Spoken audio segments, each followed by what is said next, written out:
India team Pakistan ته راتلو نه انکار نه پس محمد حفیظ پی سی بی ته یو ډیر زبردست پیغام ورکړی دی د انډیا ټیم حواله سره ډیر زبردست خبرې کړې دي مکمل تفصيلات د سره د حفیظ شریکوم چې حفیظ کې خبرې کړې دي او بیا به تاسو کمنټ هم کوئ چې آیا حفیظ ټیک خبرې کړې دي کنه ځکه چې کله هم داسې میگا ایونت ویا په انډیا کې وي یا په پاکستان کې وي دغه آی سی سی ایونت یا ایشیا کپ وي نو دا خبره کیږي چې انډیا ټیم پاکستان ته نه راځي او د پاکستان ټیم انډیا لاندې یو مطلب یو غټه ایشو جوړوي نو حفیظ دی چې دا خبره هم کړل چې دا مسله همیشه د لپاره ختمول پکار دی او دا خبره یو طرف ته کول پکار دی همیشه دا ایشو وي همیشه یو ټاپک جوړ وي چې پاکستان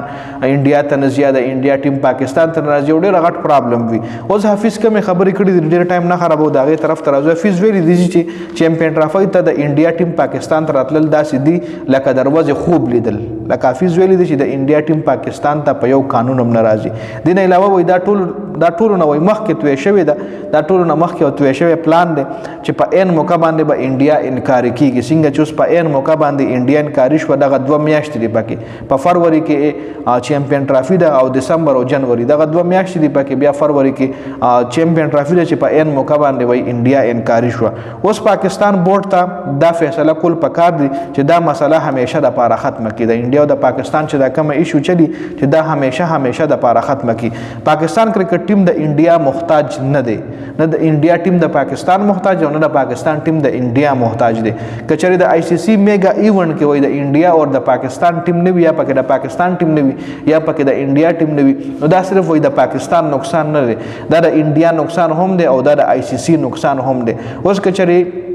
چمپیون ټرافي په پاکستان کې ده او چمپیون ټرافي د انډیا ټیم ناراضي نو دا د پاکستان هم نقصان دی دا د انډیا هم نقصان دی او دا ورسره د آی سی سی هم نقصان دی ټول نغټ نقصان چې کوم دی هغه د آی سی سی دی ځکه دا د آی سی سی ټورنمنت دی چې آی سی سی په پیسې نه ګټي آی سی سی په ریونیو نه جنریټ کوي د کې بیا سپانسرشپس چې کوم ویا چې کوم ایڈورټایزرز وي ای پکې انټرستډ نه وي نو ضرور خبره ده چې ارننګ به کم کیږي نو دا وای صرف د انډیا دا صرف د پاکستان نقصان نه دا د انډیا نقصان هم دی او ورسره د آی سی سی نقصان هم دی محمد حفیظ ویلي دی چې دا مسله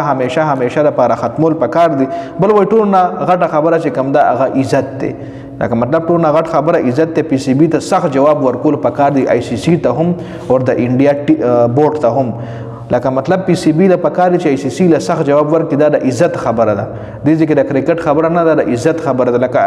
اوس چې کوم 2023 او ډی آی ورلد کپ وغیرہ پر پاکستان لوبډله انډیا ته لاړه او اوس چې په پاکستان کې چمپیون ټرافي د وغیرہ د انډیا لوبډله نه راځي لکه سر دا د عزت خبره ده چې سیاست کرکټ نه ویلري ساتل پکار دي نو محمد حفیظ د بنک خبرې کړې دي او پاکستان کرکټ بورډ له پکار هم دی حقیقت کې چې په دې باندې سټریکټ اکشن واخلي او دومره په اسانه باندې د چمپیون ټرافي هایبرډ ماډل لا نه بوزي نو دا اپډیټ تاسو خپل رائے شریک کړئ چې آیا حفیظ ټیک خبرې کړي کنه د ویډیو کتلو زیاته مننه والسلام